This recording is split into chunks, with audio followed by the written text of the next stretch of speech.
We will read from chapter 5, verses 12 to 16 of the Gospel of Luke, which narrates the healing of a leper. One of the many ministries which Jesus was engaged in was the healing of lepers.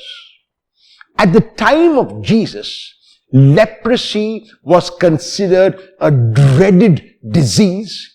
Leprosy was considered incurable, and leprosy was considered as if a person who had leprosy had been cursed by God.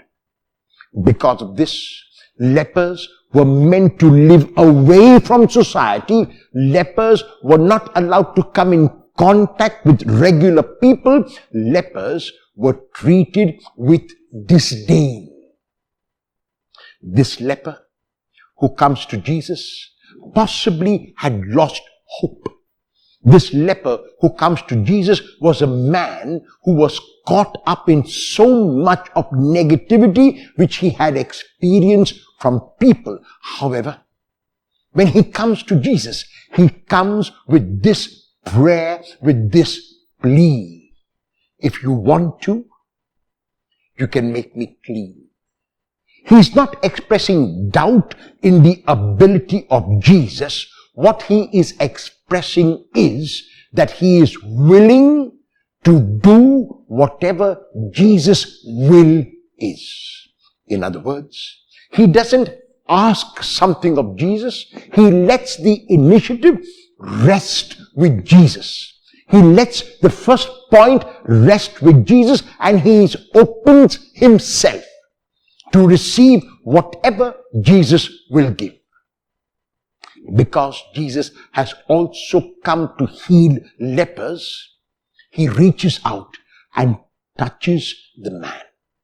The touch of this leper is a show of his empathy, of his compassion, of his wanting to be one with the person, and also to give a message to the whole of society that they ought not to treat any human being in this way.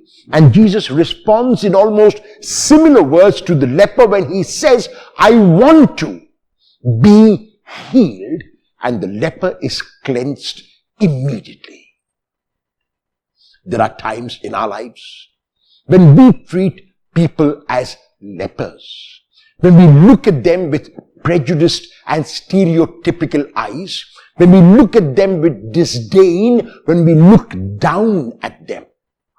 The gospel text of today is asking us never to ever look at a human being, another person, in this negative way, with disdain, because he or she is brother or sister.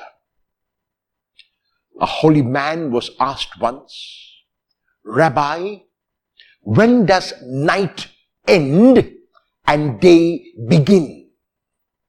And the rabbi replied, when you look at a man and see in him your brother, and at a woman and see in her your sister, then night has ended and day has begun.